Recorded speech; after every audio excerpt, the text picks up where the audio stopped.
Baik,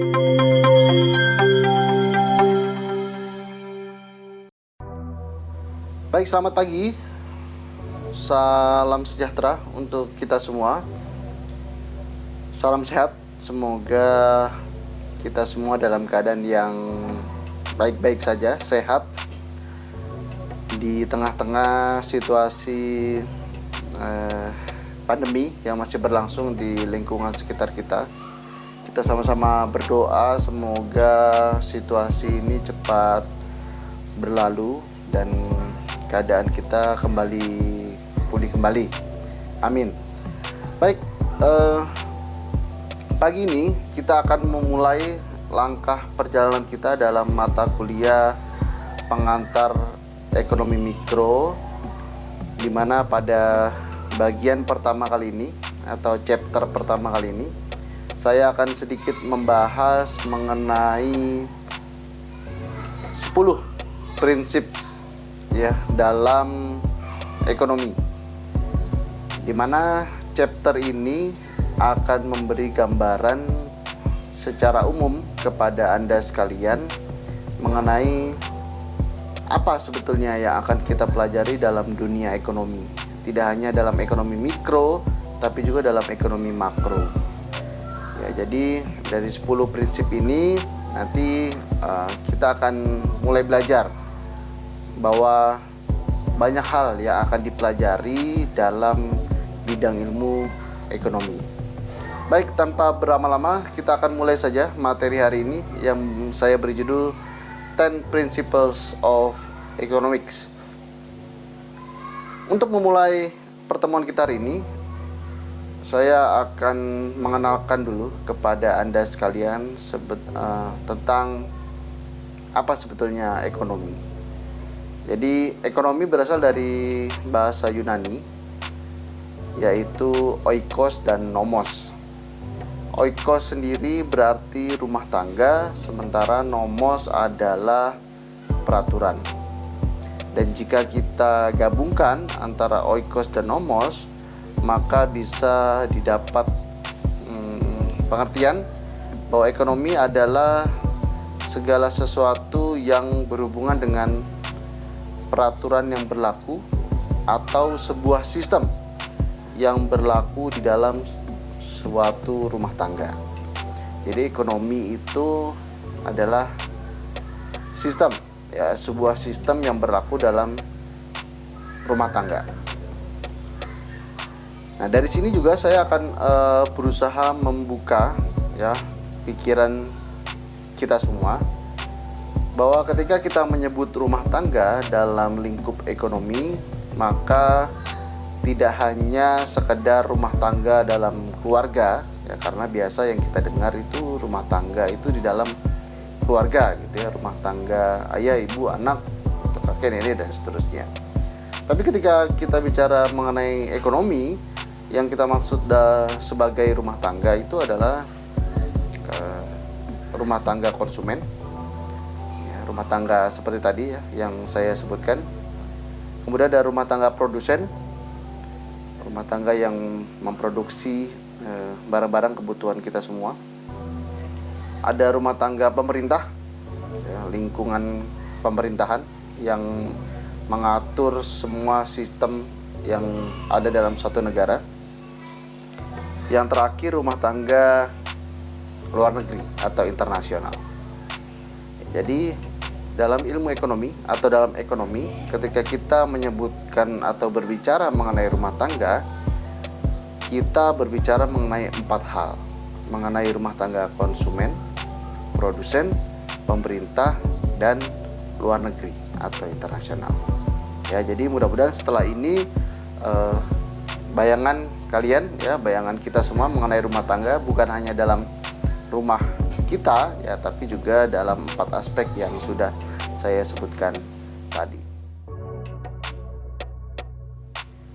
Lalu berikutnya yang menjadi pertanyaan adalah sebetulnya apa yang bisa kita kaitkan antara rumah tangga dan ekonomi?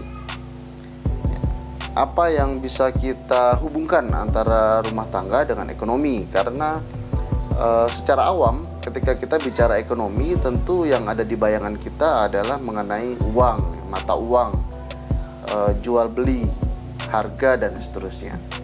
Ya, lalu ketika kita bicara mengenai arti katanya, tiba-tiba ekonomi dihubungkan dengan rumah tangga. Sebetulnya apa yang menjadi hubungan antara dua hal ini, ekonomi dan rumah tangga?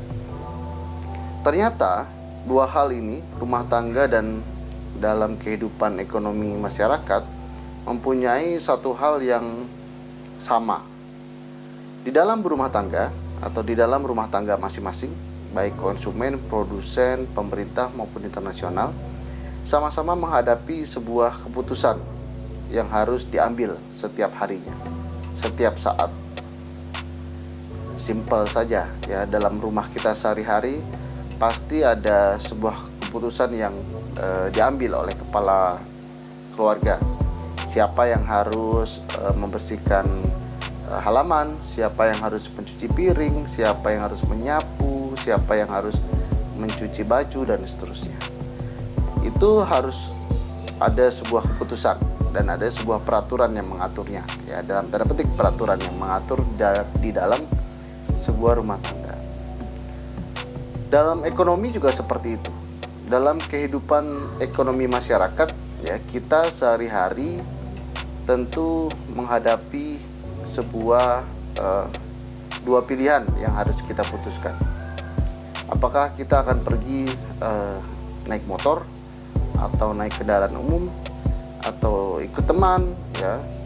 Apakah kita harus kuliah, apakah harus bekerja, harus menikah, dan lain sebagainya.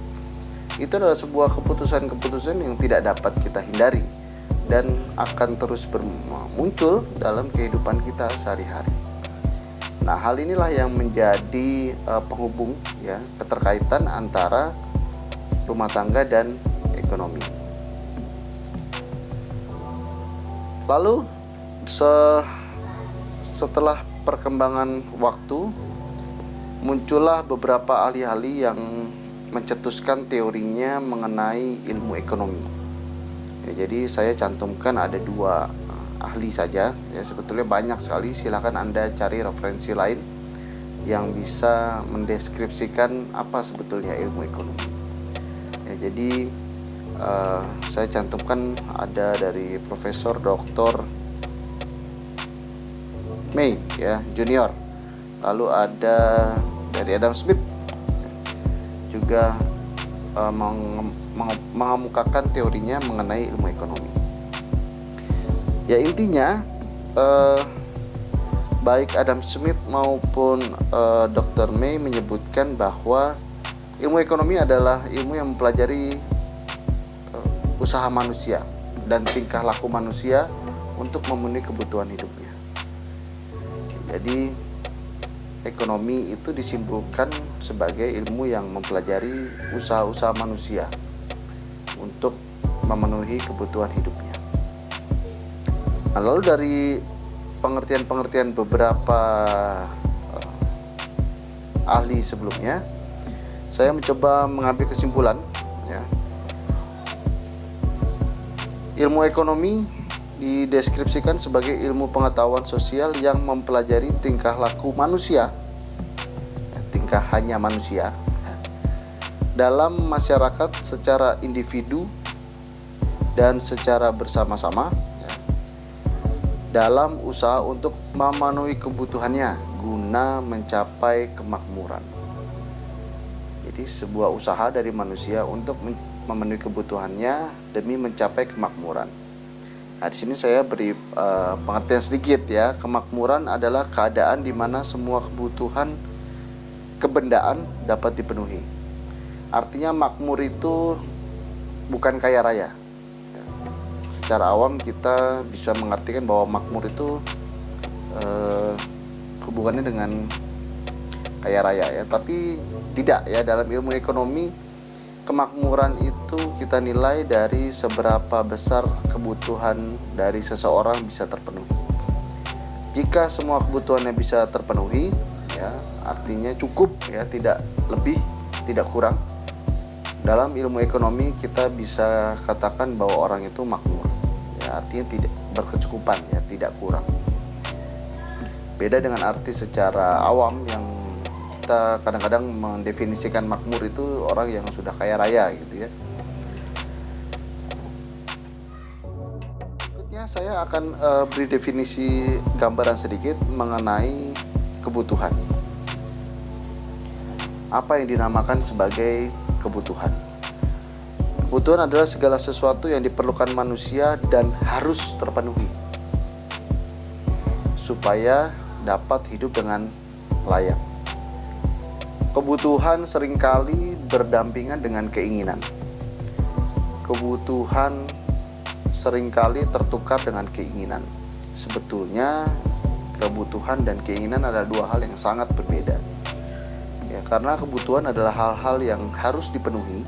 Karena jika tidak dipenuhi, maka seseorang itu akan mengalami sebuah gangguan, ya, ketidakseimbangan dalam hidupnya. Berbeda dengan keinginan.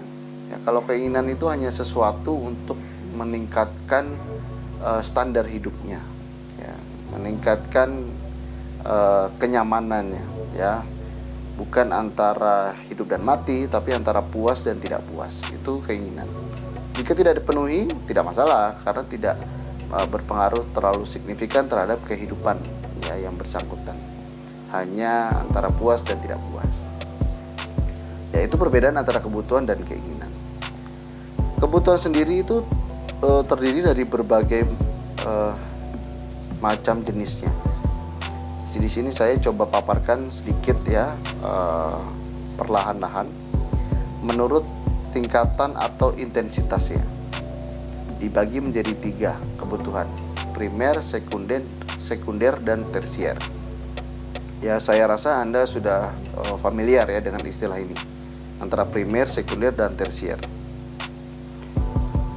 Kebutuhan primer itu kebutuhan yang sangat mutlak, sangat mutlak untuk dipenuhi, harus dipenuhi, ya, kita kenal sebagai sandang, pangan, papan. Itu yang harus dipenuhi, tidak bisa tidak, ya. Tidak ada pakaian, kita juga mengalami kesusahan. Tidak ada makan, apalagi tidak ada tempat tinggal juga, ya.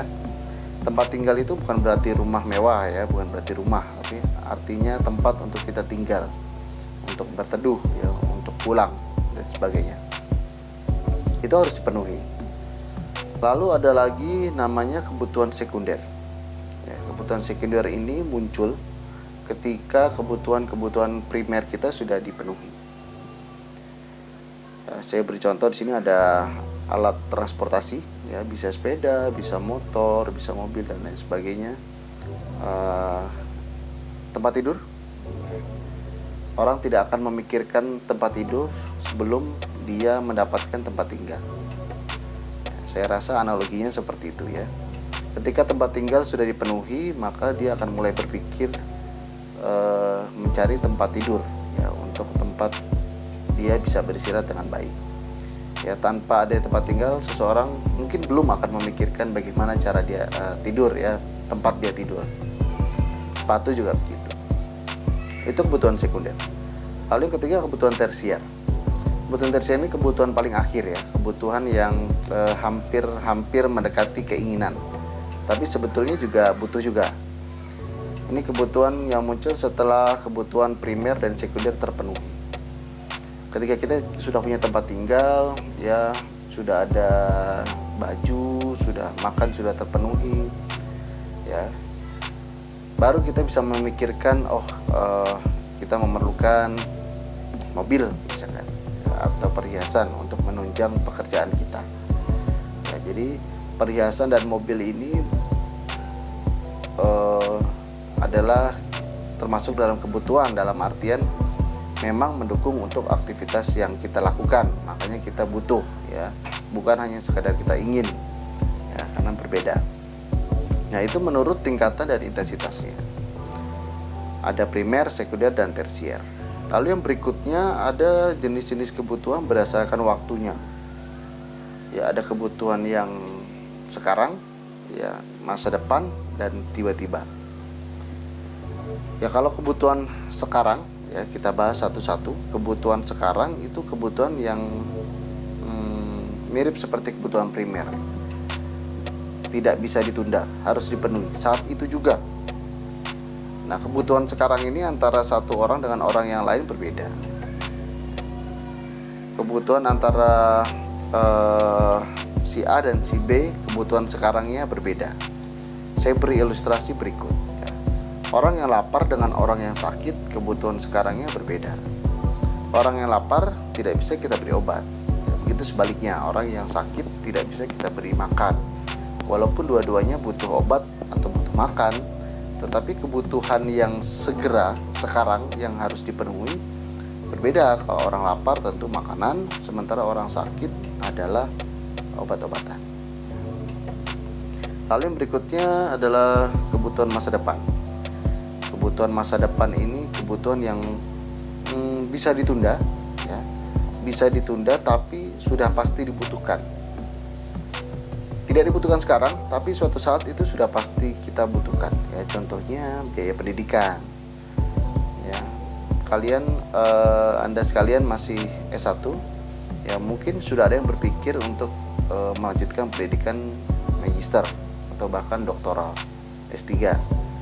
Itu belum butuh saat ini, tapi suatu saat jika memang Anda sekalian ingin menempuh pendidikan, itu akan dikeluarkan gitu ya. Itu kebutuhan masa depan ya.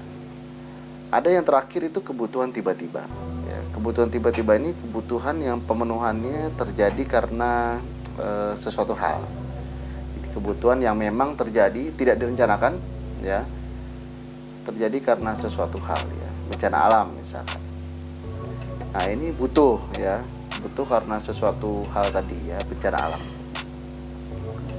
Lalu yang berikutnya, ada lagi jenis kebutuhan menurut sifatnya.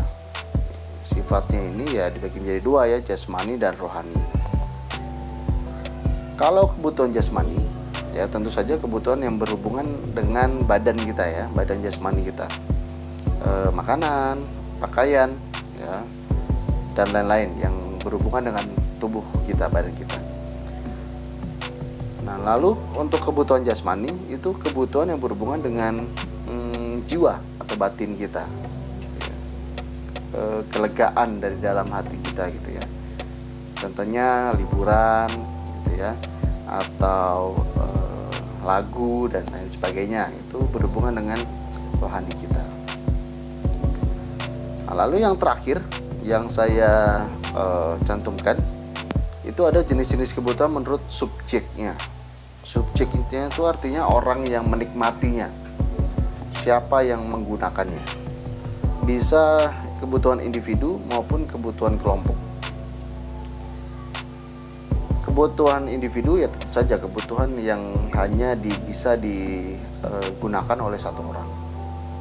Kebutuhan pribadi ya, tadi ya, makan, minum, alat tulis seperti yang saya contohkan. Saya contohkan juga ada stetoskop untuk para dokter, itu kan itu kebutuhan masing-masing ya, individu. Lalu untuk kebutuhan kelompok artinya kebutuhan-kebutuhan yang memang diperlukan oleh sekelompok orang untuk menunjang aktivitas sekelompok orang.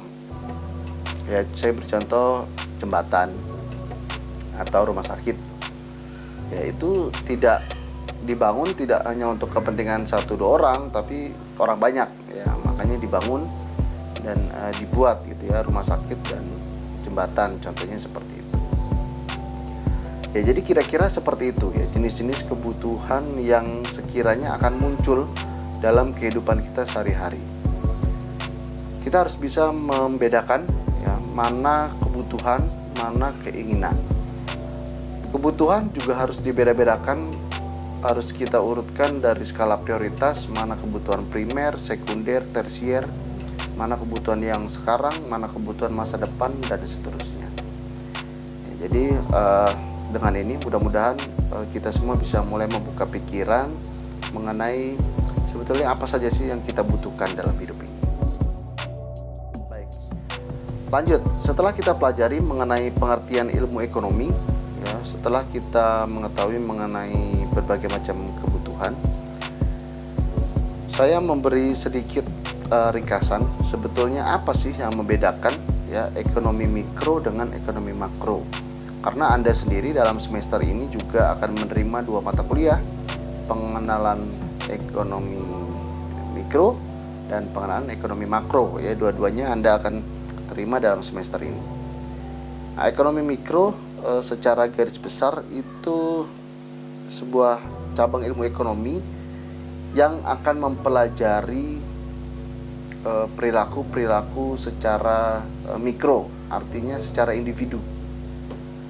Pelaku-pelaku ekonomi yang mikro, yang kecil-kecil, artinya secara individu kita masing-masing.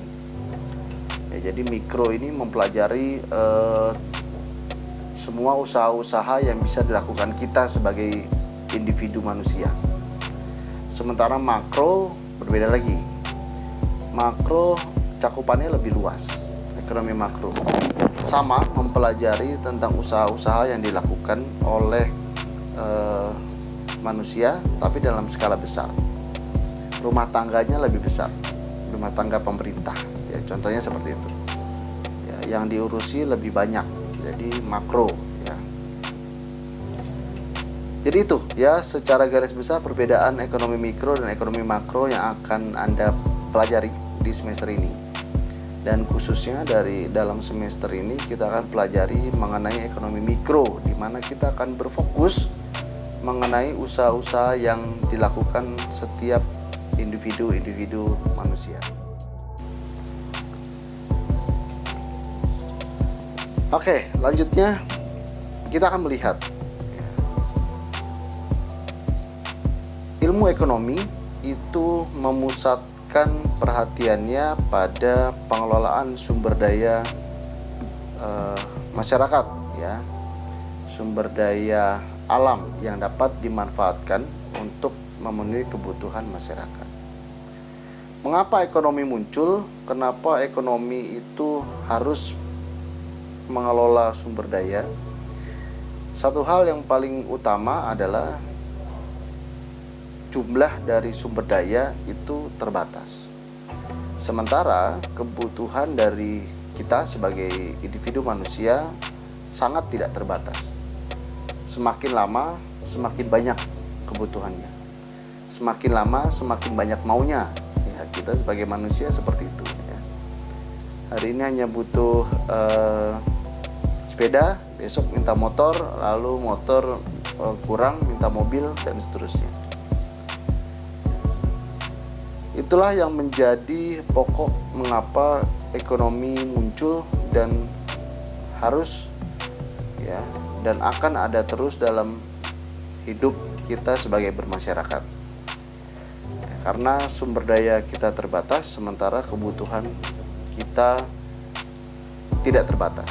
Itulah nanti yang akan dinamakan sebagai kelangkaan.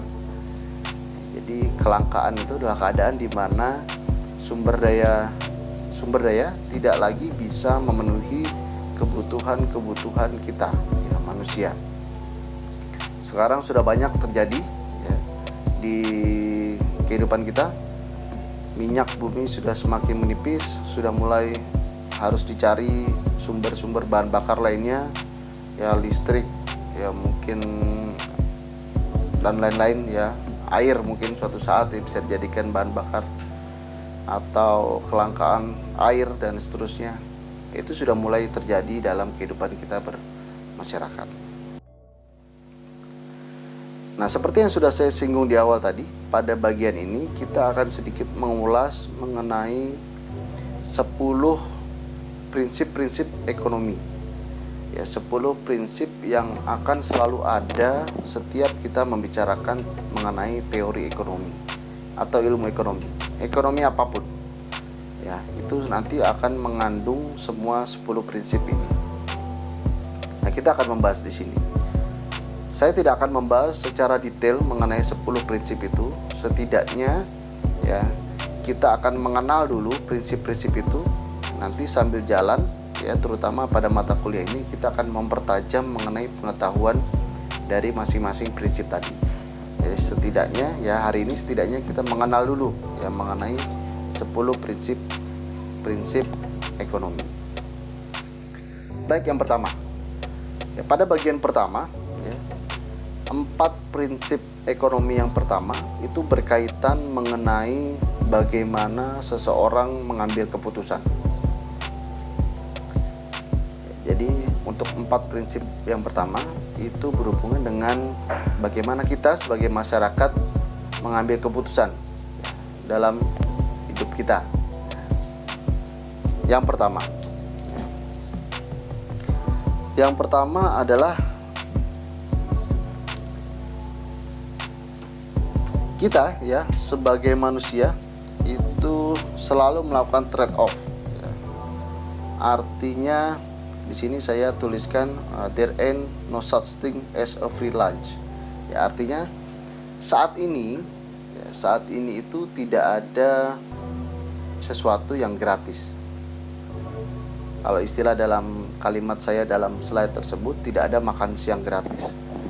Memang benar pada saat ini ketika kita ingin mendapatkan sesuatu, kita tidak bisa mendapatkannya secara gratis.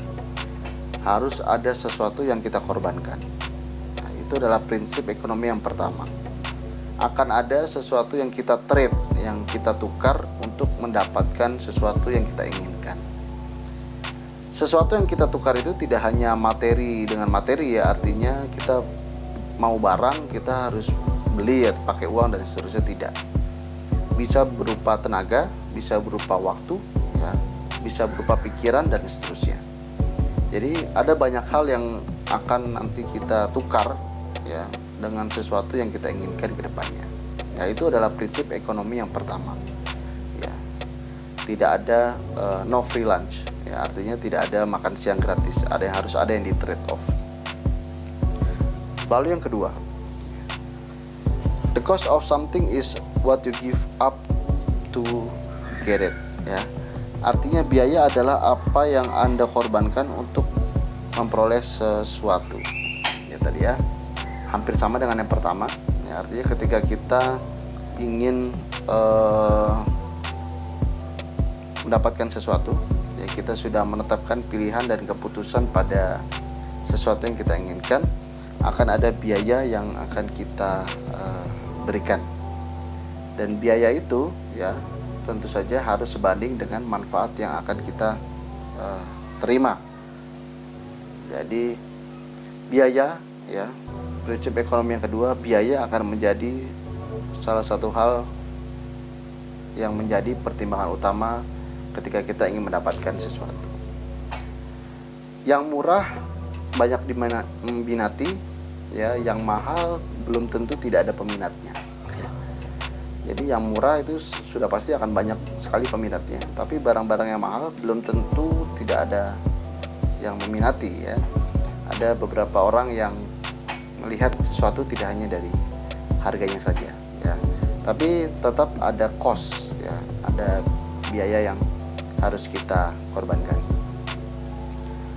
Lalu prinsip yang ketiga, rational people think at the margin. Margin di sini artinya gap, ya, jarak. Artinya orang-orang yang rasional, orang-orang yang logis, kita dianggap sebagai orang-orang yang rasional, ya, yang logis gitu ya. Artinya ketika kita membeli sesuatu, kita akan mempertimbangkan ya efektivitas dan efisiensi barang yang kita beli. Ya, ketika kita membeli sesuatu ya, apakah sesuai dengan biayanya tadi, dengan harganya, apakah sesuai dengan manfaatnya. Ya, itu secara alam bawah sadar kita akan mempertimbangkan ya marginnya, gapnya. Apakah kita membeli barang A yang harga 1000 akan lebih baik ketika kita membeli barang B yang harganya 1500. Nah, itu kita akan pikirkan. Ada orang yang tetap membeli barang 1000, ada juga orang yang beralih membeli barang yang 1500 karena menurut dia memiliki gap yang atau jarak ya yang lebih baik ya antara biaya dan manfaatnya. Lalu yang keempat, ya, people respond to incentive. Insentif di sini adalah sesuatu yang mendorong seseorang untuk bertindak. Ya, artinya ada sesuatu yang diterima gitu ya, ketika dia membeli atau mendapatkan barang tersebut. Artinya ada sesuatu yang mendorong dia untuk membeli barang tersebut. Jika kita perhatikan, ya Anda perhatikan, ada beberapa produk itu yang benar-benar bisa mengikat dalam tanda petik ya konsumennya. Artinya mereka memiliki konsumen yang sangat setia. Sementara ada produk-produk yang bahkan tidak punya konsumen setia. Produknya laku tapi dibeli oleh berbagai orang yang bermacam-macam, berbeda-beda ya. Tidak ada konsumen setianya. Nah, itu ada ya. Karena orang-orang tadi mempertimbangkan insentifnya, apa yang dia terima. Nah, itu adalah 4 prinsip ekonomi pertama yang berkaitan mengenai bagaimana seseorang itu mengambil keputusan. Apa saja yang dipertimbangkan oleh orang-orang ketika mereka mengambil sebuah keputusan. Lalu berikutnya, 3 prinsip berikutnya itu berkaitan mengenai how people interact ya, artinya bagaimana orang-orang itu berinteraksi antara satu dengan yang lainnya. Prinsip ekonomi yang kelima ya, yang berkaitan tentang bagaimana orang berinteraksi. Yang kelima, trade can make everyone better. Artinya sebuah perdagangan, sebuah transaksi jual beli, sebuah transaksi supply and demand ya, permintaan dan penawaran, itu justru semakin banyak transaksi yang terjadi di antara masyarakat, itu justru akan membuat orang-orangnya menjadi lebih baik, lebih berkembang dibanding tidak adanya transaksi. Dalam artian seperti ini, ketika dalam sebuah perdagangan itu tidak ada yang menang dan kalah, tidak seperti pertandingan sepak bola ada yang menang dan ada yang kalah. Tapi dalam sebuah perdagangan ya, ketika banyak orang terlibat, maka diyakini akan membuat orang-orang tersebut menjadi lebih baik, ingin mengeluarkan potensi yang lebih baik untuk menunjukkan kualitasnya yang lebih baik. Itu yang kelima. Lalu yang keenam, market are usually a good way to organize economic activity. Dalam artian pasar itu dapat menjadi sarana yang sangat baik untuk menciptakan iklim ekonomi yang baik. Ketika pasar terbentuk ya, pertukaran terjadi, transaksi terjadi, maka iklim ekonominya akan menjadi lebih baik ya. Jadi semakin banyak pasar, semakin banyak transaksi, semakin baik pula iklim ekonominya. Nah, satu hal yang pasti yang harus Anda perhatikan di sini adalah ketika kita bicara pasar dalam ekonomi, bukan pasar tradisional ya, seperti halnya yang kita ketahui sebelumnya. Pasar tradisional itu adalah tempatnya ya, tempat orang bertransaksi. Tapi dalam ekonomi yang dinamakan pasar itu adalah aktivitas ya, terjadinya pertukaran antara satu orang dengan orang lain atau satu pihak dengan pihak lain. Itu market ya, itu pasar. Jadi bukan hanya tempatnya saja, tapi aktivitasnya. Lalu lanjut yang ketujuh, prinsip ekonomi yang ketujuh ya, governments can sometimes improve market customers ya, artinya tentu saja pemerintah sebagai regulator, artinya yang membuat aturan, suatu saat bisa membuat peraturan untuk meningkatkan atau memajukan ya aktivitas ekonomi di negaranya. Ya, kita sudah mengalami ya suku bunga naik, kadang-kadang turun, kadang-kadang naik ya, gunanya untuk mempertahankan iklim ekonomi yang stabil. Jadi pemerintah punya peran penting dalam meningkatkan aktivitas ekonomi di suatu masyarakat. Nah, lalu yang terakhir ya, 3 prinsip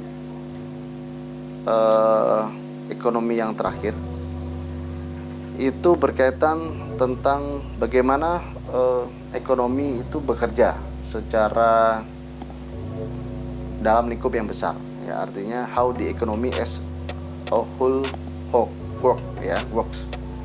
Artinya bagaimana ekonomi bekerja dalam skala yang besar. 3 prinsip ekonomi yang terakhir ini sebetulnya akan Anda pelajari di ekonomi makro karena berhubungan dengan kebijakan ekonomi secara luas. Tapi tidak apa-apa, kali ini saya akan perkenalkan saja ya, supaya nanti Anda lebih familiar ya dengan 3 prinsip ekonomi ini. Lalu prinsip yang ke-8 ya, itu adalah standar hidup di suatu negara tergantung pada kemampuan memproduksi barang dan jasa. Jadi sebuah negara itu akan mempunyai standar hidup yang tinggi ketika dia mampu memproduksi kebutuhan dalam negaranya sendiri ya. Semakin banyak dia mampu memenuhi kebutuhannya, semakin makmur, semakin maju. Ya, kita bisa contoh saja ya, negara-negara maju yang ada di luar sana itu mereka sudah bisa memproduksi berbagai macam kebutuhannya, atau setidaknya menyediakan berbagai macam kebutuhan masyarakatnya ya. Makanya ekonominya berjalan dengan baik dan lebih cepat dibandingkan negara-negara yang berkembang. Lalu yang ke-9, harga-harga meningkat jika pemerintah mencetak uang terlalu banyak. Ini berkaitan tentang inflasi ya. Saya tidak akan membahas lebih detail. Jadi intinya ketika sebuah negara mencetak terlalu banyak uang, maka akan mengakibatkan kenaikan harga yang secara signifikan di berbagai macam sektor. Ini juga sering saya alami dulu sewaktu saya belum mempelajari tentang ekonomi. Kenapa sebuah negara tidak besar-besaran mencetak uang ya, sehingga masyarakatnya punya uang semua, tidak ada yang miskin. Tapi ternyata ada prinsipnya, ada teorinya. Tidak semua masalah ekonomi diselesaikan dengan mencetak uang sebanyak-banyaknya ya, seperti itu. Lalu yang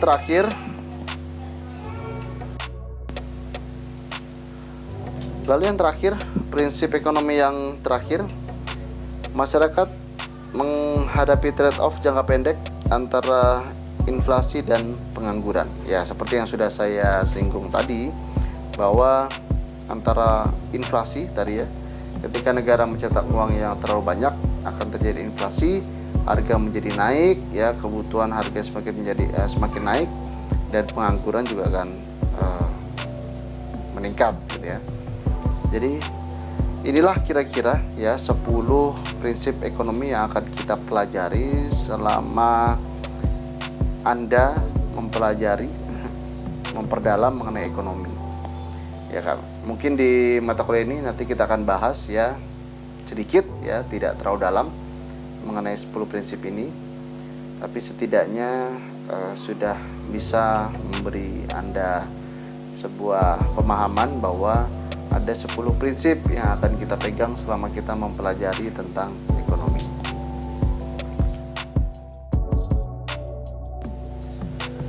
Prinsip-prinsip ekonomi ini kita akan bahas lebih dalam lagi dalam chapter-chapter berikutnya, supaya Anda sekalian lebih jelas. Terima kasih sudah menonton video materi ini dari awal sampai akhir. Semoga bisa memberikan gambaran yang baik kepada Anda sekalian mengenai prinsip-prinsip ekonomi. Sekali lagi, silahkan dibaca kembali materi yang sudah saya posting di dalam Google Classroom. Jika terlalu lama mendengarkan video ini, bisa Anda baca dari slide yang saya kirim di Classroom, atau jika ingin mendengarkan penjelasan ini lagi, silahkan diputar video ini sekali lagi. Terima kasih. Kita bertemu minggu depan di jam yang sama dengan materi yang baru. Sampai jumpa, selamat pagi dan salam sehat.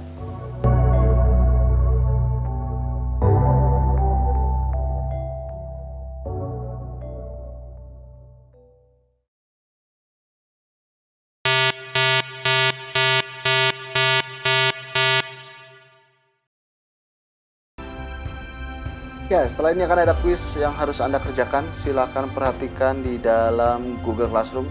Akan ada beberapa soal yang harus Anda kerjakan cepat ya, karena pertanyaannya juga singkat dan jawabannya juga harus singkat. Jadi mungkin kurang lebih 30 menit waktu yang akan saya berikan untuk Anda mengerjakan tugas-tugas tersebut. Silakan kerjakan menggunakan komputer jika ada, atau tulis tangan, kemudian difoto dan diupload di dalam Google Classroom Anda masing-masing. Sekali lagi, selamat mengerjakan. 30 menit ke depan akan saya tutup. Jadi yang mengumpulkan lebih dari 30 menit akan saya anggap tidak mengerjakan. Terima kasih dan selamat mengerjakan.